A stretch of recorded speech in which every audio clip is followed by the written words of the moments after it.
الفيديو ده انا طالع اصوره لك بتيشيرت النادي الاهلي عشان اقول لك ان دايما النادي الاهلي معروف بمواقفه التاريخيه. مين فينا يقدر ينسى الموقف التاريخي اللي عمله النادي الاهلي سنه 85 لما قرر انه يلاعب الزمالك في نهائي كاس مصر بالناشئين ووقف لعيبه الفريق الاول؟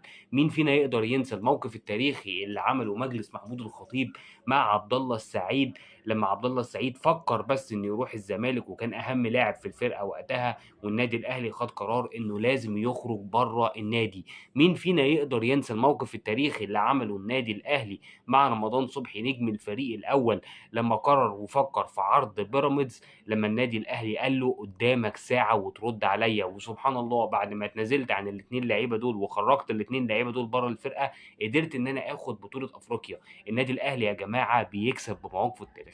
النادي الاهلي لازم ياخد قرار حازم ضد وسام ابو علي، وسام ابو علي لازم يبقى عبره لكل لعيبه النادي الاهلي، لكل لعيب شايف ان هو ممكن يتكبر على النادي الاهلي وشايف ان هو ممكن يتمرد على النادي الاهلي ويعصى النادي الاهلي. وسام ابو علي يا جماعه من وجهه نظري لازم يتباع فورا. انا ما عدتش عايز وسام ابو علي في النادي الاهلي.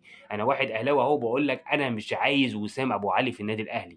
عايز بكره الصبح وسام ابو علي ما يبقاش موجود في النادي الاهلي. النادي الاهلي من وجهه نظري لازم يقبل اعلى عرض بيع لوسام ابو علي فورا ويخلص منه. امام عاشور جاي له عرض من الاخدود السعودي وعمال يساوم النادي الاهلي، انا عايز ازود عقد يا اما هروح الاخدود السعودي. لا يا باشا، روح الاخدود السعودي يا باشا، انا مش عايزكم في الفرقه.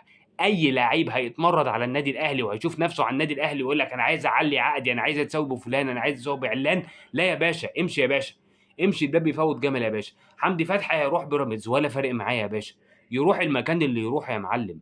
انا ما يفرقش معايا حد، انا يفرق معايا ده الوحيد اللي يفرق معايا.